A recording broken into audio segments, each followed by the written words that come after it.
So Telangana రాజ్యాధికార party నిన్న రాష్ట్ర నాయకత్వం అంతా కూడా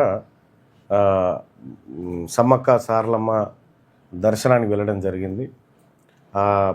అడవి తల్లుల ఆశీస్సులతోటి మున్సిపల్ ఎన్నికల్లోకి దిగాలనేటువంటి ఉద్దేశంతో నిన్న పోయి అమ్మవారిని దర్శనం చేసుకోవడం జరిగింది. అలాగే నిన్న వరంగల్ జిల్లాలో పలు చోట్ల పర్యటనలు కూడా చేయడం జరిగింది.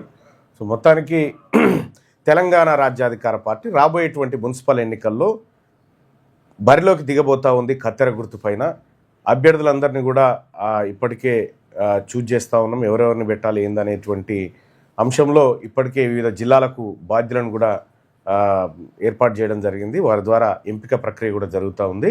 తెలంగాణ రాజ్యాధికార పార్టీ మొదటిసారిగా సింబల్ తోటి బీఫామ్ తోటి ఎన్నికల్లో పోటీ చేయబోతూ ఉన్నటువంటి ఈ ఎన్నికల్లో మీరందరూ కూడా తెలంగాణ రాజ్యాధికార పార్టీ కత్తెర గుర్తును ఆదరించాలని చెప్పి కోరుకుంటా ఉన్నా. అలాగే 42% రిజర్వేషన్ ఇస్తా అని చెప్పి బీసీల నోట్లో మట్టి పోసిన ఈ రెడ్డి ప్రభుత్వం, అలాగే బీసీ రిజర్వేషన్ గురించి పట్టించుకోకుండా ఫోన్ ట్రాపింగ్ డ్రామాలు ఆడుతున్న బీఆర్ఎస్ ప్రభుత్వం, అసలు బీసీలకు మాకు సంబంధమే లేదన్నట్టు ఉన్నటువంటి బీజేపీ పార్టీలను ఈ ఎన్నికల్లో మట్టి గరిపించాలి. బీసీ ప్రజలారా, మనం ఏ పార్టీలో ఉన్నా ఒక్కసారి ఆలోచించండి. మన ఆత్మగౌరవాన్ని దెబ్బకొట్టినటువంటి ఈ పార్టీలను రాబోయేటువంటి ఎన్నికల్లో దెబ్బ కొట్టాల్సిందే. ఖచ్చితంగా ఈ పార్టీలకు ఇక రిజర్వేషన్ ఇవ్వకపోతే వీళ్ళు మనల్ని మొత్తం ఓడగొడతారా అనేటువంటి భయం ఖచ్చితంగా క్రియేట్ చేయాల్సిందే. అందుకోసం రాబోయేటువంటి ఎన్నికల్లో మున్సిపల్ ఎన్నికల్లో పోటీ చేయాలనుకుంటున్నటువంటి బీసీ అభ్యర్థులారా, మీరు కూడా రెడీగా ఉండండి. తెలంగాణ రాజ్యాధికార పార్టీ బలమైనటువంటి అభ్యర్థులను రంగంలోకి దించబోతా ఉంది. మీ అందరినీ కూడా రాజకీయంగా అకామిడేట్ చేయాలి. ఇంకా గాంధీ భవన్ కాడ ఆ రెడ్డి గారు తాన ఈ రెడ్డి గారు తాన పోయి అన్న టికెట్ అన్న నేను పోటీ చేస్తా, అన్న నేను నువ్వు కాదురా వాడు వచ్చింది ఎందుకు బై, బరాబర్ మన బీఫామ్లు మన దగ్గరే ఉన్నాయి. ఇంకా వాళ్ళ దగ్గర పోయి మనం అడుక్కోవాల్సిన పనే లేదు. మన బీఫామ్లు మన దగ్గర రెడీ అయినాయి. కాబట్టి మీరేం వరి కాకండి, మన పార్టీ ఉంది, తెలంగాణ రాజ్యాధికార పార్టీ. ఈసారి బలమైనటువంటి ఎన్నికల యుద్ధం చేయబోతా ఉంది తెలంగాణ రాజ్యాధికార పార్టీ.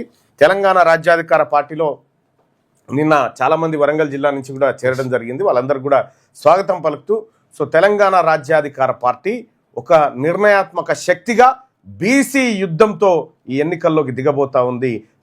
ఈ రాజకీయ పార్టీలకు నేను సవాల్ చేస్తా ఉన్నా. కాంగ్రెస్ పార్టీ 42% రిజర్వేషన్ మేము ఎగబెట్టినాం అని ముఖ్యమంత్రి రేవంత్ రెడ్డి అమరవీరుల స్తూపం కాడ ముక్కు నాలకు రాసి తప్పైపోయింది నా మీద ఊన్సూరు అని చెప్పండి. టీఆర్ఎస్ పార్టీ కూడా అదే చేయాలి. 34ను 19కి తీసుకొచ్చిన మునగాళ్ళు వాళ్ళదదే, బీజేపీ అదే. మీ వైఖరేందో స్పష్టమైపోయింది. మీరు రిజర్వేషన్ ఇవ్వడానికి సిద్ధంగా లేరు. మేము బీసీలకు ఏం చేసుకుంటారో చేసుకోరు అంటారుగా. ఇప్పుడు బీసీల ఇండ్ల కాడికి వచ్చి ఓట్లు అడిగితే, బీసీల ఇండ్ల కాడికి వచ్చి మాది కారు గుర్తు, మాది చెయ్యి గుర్తు, మాది పువ్వు గుర్తు అని మీరు ఓట్లు అడిగితే అప్పుడు చెప్తాం మీ సంగతి. మా రిజర్వేషన్ ఎదురాబోయా అని అడుగుతాం. అప్పుడు మాట్లాడురుగా. ఏం మాట్లాడతారు? ఈ మున్సిపల్ ఎన్నికలు బీసీల ఆత్మగౌరవానికి, రెడ్లు వెలమల దురహంకారానికి మధ్య జరిగేటువంటి మున్సిపల్ ఎన్నికలు ఇవి.